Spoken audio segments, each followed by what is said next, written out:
sampai sekarang Bapak. Dan pengamatan saya selama 22 tahun, satu pun kegiatan yang berorientasi untuk masyarakat Kota Baru itu untuk Inhutani nggak ada. Betul. Maaf ini, saya harus katakan demikian. Karena plat merah datang di sini khusus untuk mendata wilayah saja. Kehadirannya di Pulau Laut ini hanya ingin mendata wilayah saja dan melakukan kerjasama dengan perusahaan yang masuk di sini. Itu aja bisnisnya.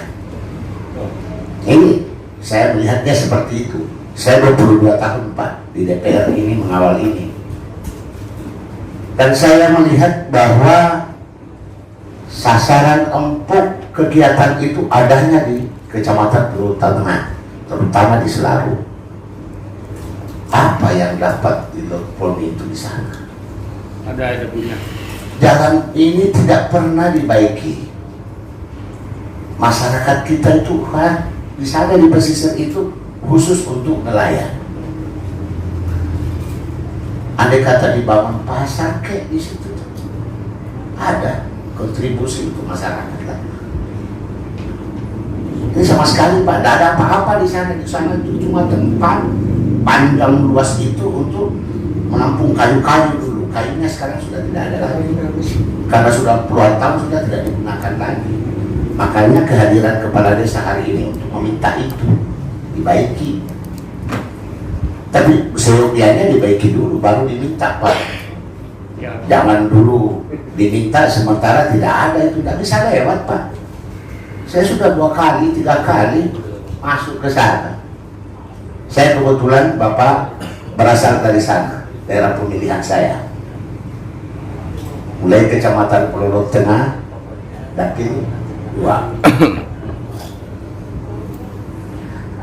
Dan jujur seperti yang Bapak tadi sampaikan bahwa ke depan dari dulu Pak Rizal itu.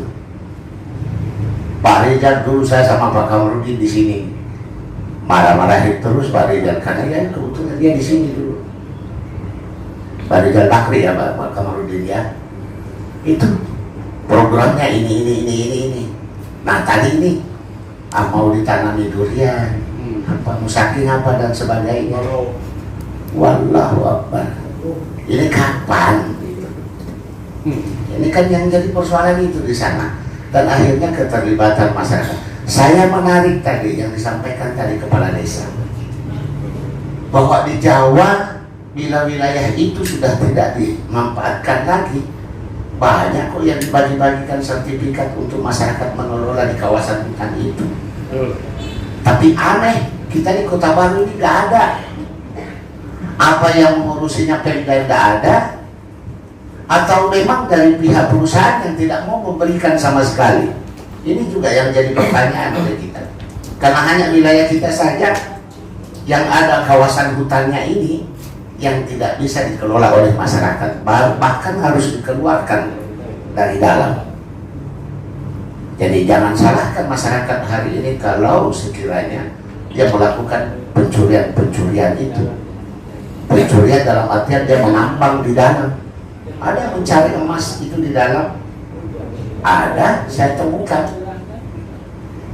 Ini persoalan kita. Jadi saya jujur Pak, saya capek mendengar ini programnya Inhutani ini, tapi nggak ada loh Pak. Padahal ini plat merah loh, yang semestinya sangat peduli, tentunya sangat peduli dengan warga yang ada di sekitar hutan itu. Seyogianya. Ya, kalau misalnya perusahaan BSS, perusahaan apa yang baru tambang ini yang ada ini, kalau dia peduli hari ini, seyogianya berkali-kali lipat lah plat merah ini. Semestinya. Tapi apa yang terjadi hari ini? Negara masuk mendata lahan di sini dan masuklah juga perusahaan-perusahaan di sana. Sebagian wilayahnya diberikan begitu saja tanpa mempertimbangkan ada warga yang ada di situ tuh yang masuk di dalam konsesi itu. Ini fakta. Contoh aja, PT Ensam dulu. Bagaimana itu? Itu jelas-jelas masuk dalam wilayah ilmu tani, jelas itu. Tapi apa yang terjadi? Take over. Karena dia sudah tidak bisa menyelesaikan, sudah selesai. Habislah itu.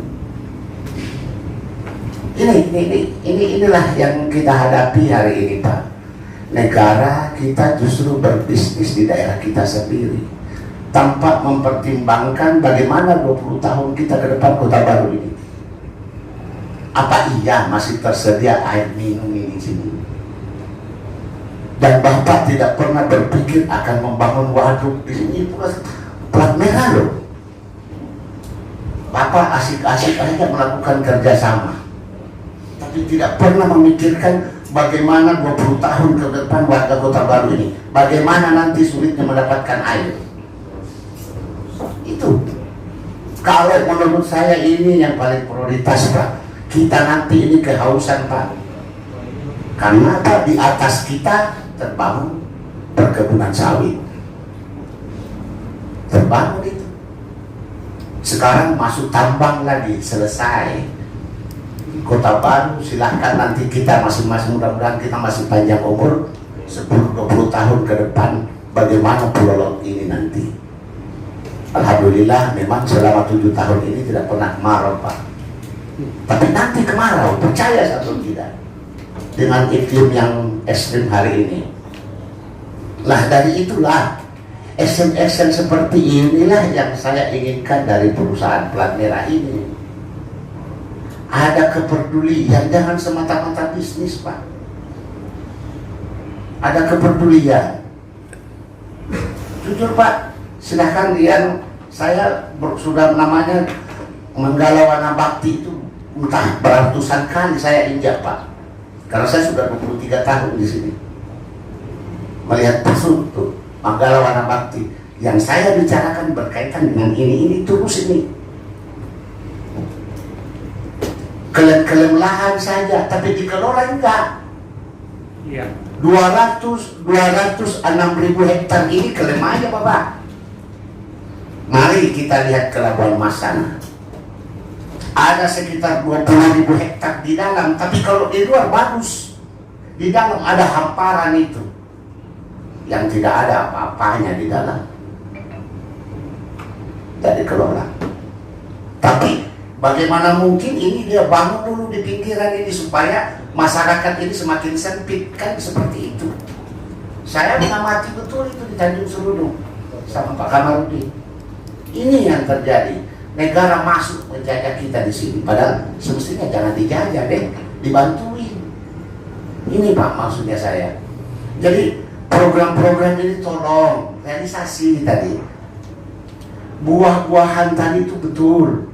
Saking ini nanti Pulau Laut Tengah ini bakal kehilangan sudah ini ciri khasnya itu. Kenapa? Sudah masuk perkebunan, tidak ada lagi langsat, tidak akan ada lagi rambutan, durian tidak ada lagi. Nah kalau bukan perusahaan ini yang mengelola dan ini bersama-sama dengan masyarakat setempat, ya bagaimana? Inilah maksud saya. Jadi program ini tolong Pak diwujudkan. Saya yakin bahwa platform ini, tempat pelabuhan itu, karena banyak warga kita itu di sana RT 6 Pak ya, RT 6 itu jalannya rusak sudah Pak, karena puluhan tahun Bapak tidak pernah masuk ke sana. Makanya kepala desanya hadir hari ini, minta itu diserahkan aja biar aku bisa membaiki dengan dana APBD. Itu maksudnya. Itu jadi sekiranya dibaiki mungkin ya tidak terlalu masalah, Pak. Sekiranya dibaiki. Ini karena tidak diurusinya itu warganya, kepala desa itu ada di situ. Itu persoalannya. Itu persoalannya. Takut detail patok ular. Karena apa? Sudah rimbun Pak jalannya di situ. Ini saya tahu Pak, karena kebetulan saya ada di sana. Jadi itulah itu Pak. Jadi ini programnya ini tolong kalau memang ada programnya Pak ini tolong disampaikan ke kita. Barangkali kita mungkin nanti bisa membantu dengan teman-teman ke Wanabakti sana, kantor Menteri Kehutanan itu, karena teman-teman ini sering ke sana Pak. Kami ingin betul-betul perusahaan yang plat merah ini ada keberpihakan, sama kepala desa, sama masyarakat setempat. Hari ini belum pernah saya melihat selama 22 tahun Pak, maaf, saya harus katakan itu. Saya tidak pernah melihat ada keberpihakan. Tapi yang dilarang tadi, portal yang terjadi di Samaras itu, ada jalan dulu, memang ada 2 jalur di Samaras itu. Ada yang di dalam kampung, ada yang di luar sebelum perusahaan pabrik kemarin. Sekarang sudah mati jalan itu. Dan alhamdulillah seiring waktu, ya, jalan kita sudah bagus, itu tidak ada masalah. Kita tidak memakai lagi jalan itu Pak. Untuk warga khusus Tanjung Seloka, Tanjung Saleh tidak memakai lagi Pak. Karena sudah jalannya daerah yang dibangun daerah sudah bagus. Ya.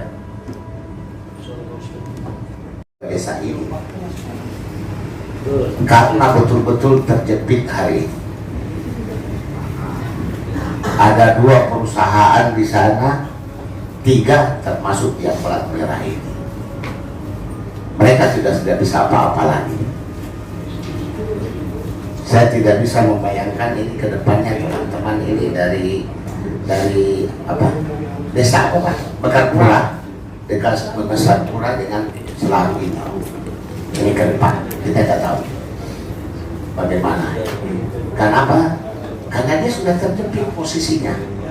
Ada 2 perusahaan di situ, yang di atasnya ada yang melintas, yaitu ya. Jadi kalau menurut saya Pak, karena Bapak sudah juga melakukan kerjasama, top manfaatnya juga perusahaan plat merah ini dapat, bantuilah masyarakat kita yang ada di daerah ini.